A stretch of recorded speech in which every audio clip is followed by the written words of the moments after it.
Hello and welcome to episode 22 of Nelson's Corner with your host, Mr. Nelson LeKay. Nelson. Hey. Hey. All right. We're going to be continuing on once again with the card game engine. This will be part 13, and if I recall, we're going to be implementing the command dispatcher. Is that correct, Nelson? Yes. All right. Well, let's just jump right in and get to it. Okay, so the command dispatcher is basically a very simple interface that allows us to dispatch commands. And basically the point of the command dispatcher is to sort of abstract out conceptually the concept of telling one game object to do something and to provide a sort of official channel to do so. Yes, most of these commands, if they were implemented as opposed to with the iCommand interface, they could be implemented with a void method on an interface, I suppose. But that's not the point. The point is to sort of generalize the concept of invoking one game object and telling him to do something, and doing that through a channel that we can monitor. So does that make sense, at least as far as what this does? So let's go ahead and implement the class real fast.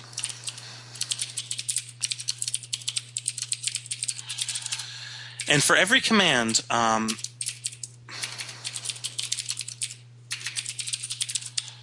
you can tell a game object to do something with it. And you do that by setting the subject ID in the iCommand interface to something, and that tells the system which game object to invoke. Now that this is written, we can go ahead and write a few tests. Let's go ahead and write a command dispatcher test. And let's go ahead and, so first, let's just write a class called command1 is of type iCommand, and he implements the subject ID, and he takes that as a constructor argument. And then let's also, just like we did before with events, let's take it in my int as the object that we can then monitor. And then I'm going to create a game object that handles this command. So let's say handles command1 game object.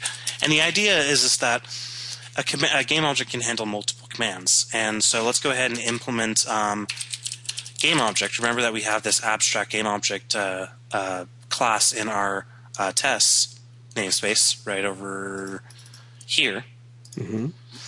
And he also will implement iCommand handler of type command1. And when he handles, he's going to set my int to command.myInt. The concept is incredibly similar to events. The primary difference, though, is that a command can only have one command handler per command type per game object ID. Whereas with events, the idea is you're supposed to do you can do as many event handles as you want. They can be in different projects. They don't have to even be game objects, that sort of thing. This is constraints that we have to be using game objects. And again, the constraint is that we can only handle one type of command per game object ID. And we have to, by the way. And that'll be something that we'll test in a second. So start a public void simple command test.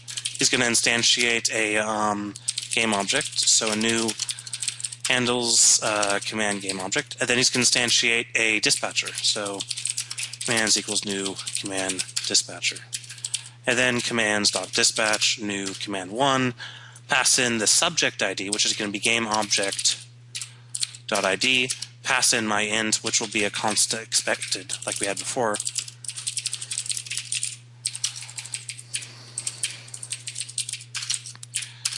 And then we are going to say game object dot.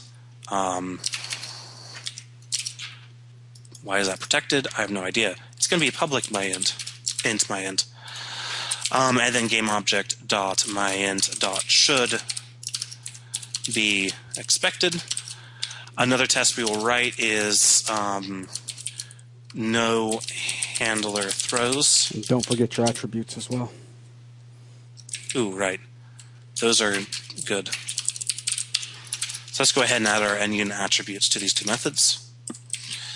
So no handler throws is basically going to, well, you'll see. It's a surprise. I mean, it's pretty straightforward. We're just going to do commands.dispatch. We're going to pass in a new command 1, and as the game object ID, we're going to pass in a new game object ID. So obviously this should throw. So we're going to wrap in an action called dispatch. We'll say equals this, or sorry, equals that, and we'll say dispatch dot should throw invalid operation exception, and there we go.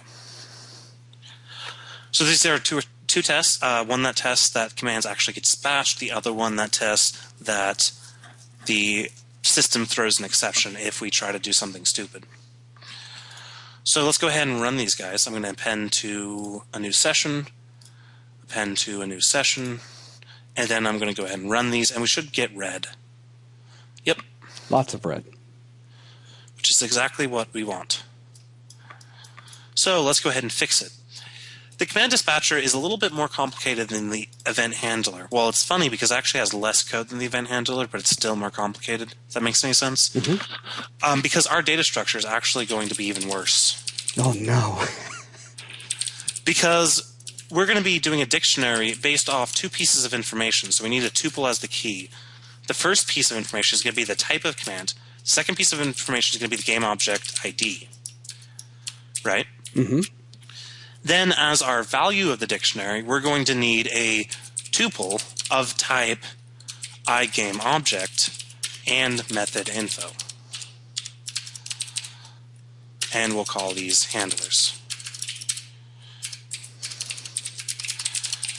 So basically what we're doing is we're indexing a method info object pair by a type game object ID pair. Okay. So if you kind of break these two tuples out into their own little conceptual bubbles, it kind of makes a little bit more sense. Yes, it does. Yeah. I was expecting something a whole lot worse, but that's not bad. Again, if C# supported type defs like C++, we could give this its own type and this its own type name, but it doesn't. So then we need, of course, the register method, which brings up the first problem in our tests. And that is we actually never registered our game object to our commands. So let's go ahead and do that right now. Commands.register GameObject. There we go. And then when we register it, it's going to do something that should be pretty much second nature by now. From enter in GameObject.getType.getInterfaces, where enter is generic type. Oh, let me import link real fast. There we go.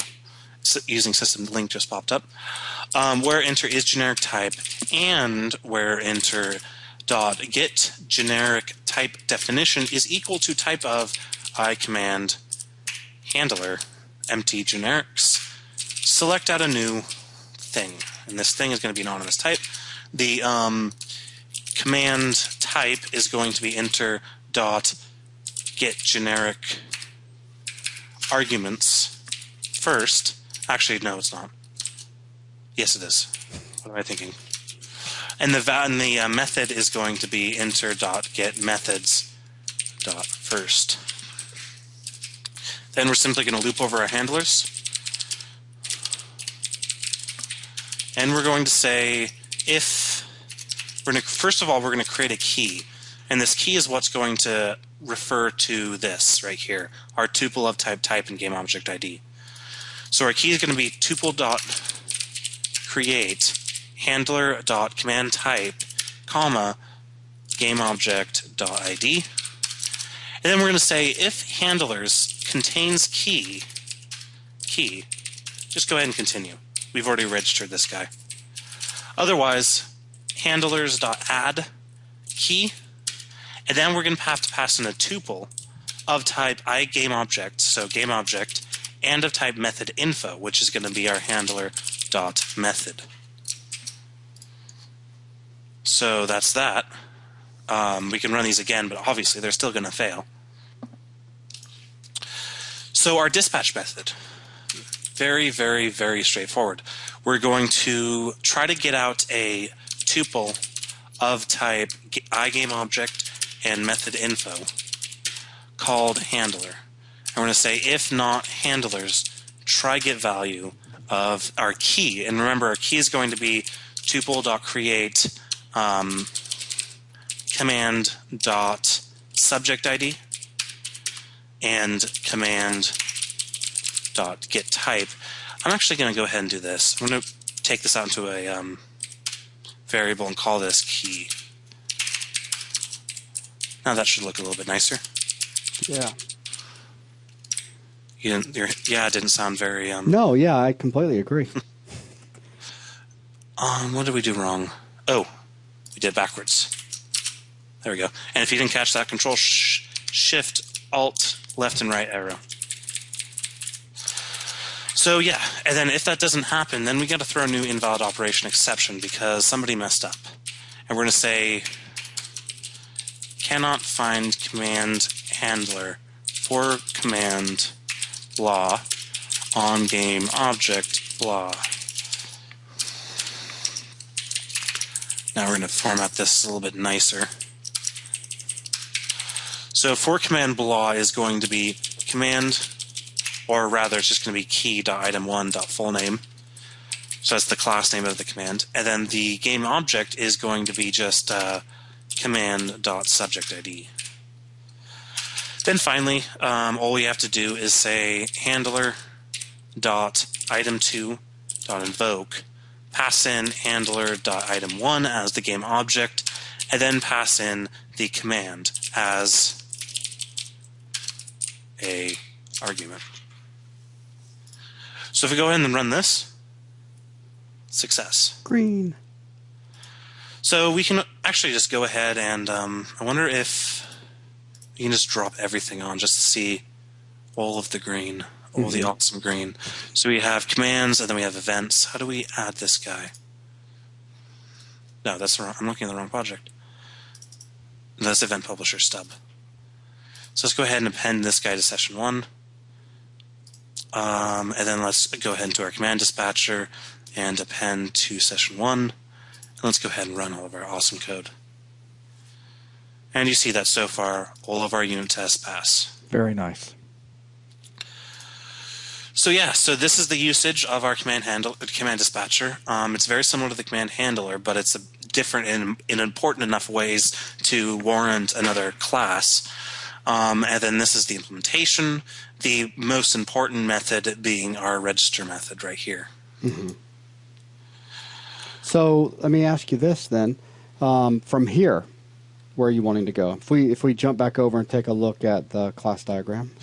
Well, at this point, we've pretty much handled our attached properties, our events, and our commands. Mm-hmm. Our game objects, we did our game object repository, and we're going to implement this later as just a base abstract class and blah, blah, blah. Our game engine is being moved.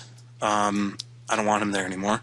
He's getting moved a few blocks down, a few projects down. Okay. I think the next step is really to talk about how we want to handle the runtime. We're going to be creating another project called engine.runtime, and that's going to contain all of the logic for things like player hands, mulligans, battle, win conditions, loss conditions, a myriad of attached properties and events and commands that we can then use when creating our cards. Okay. So that's really the next step.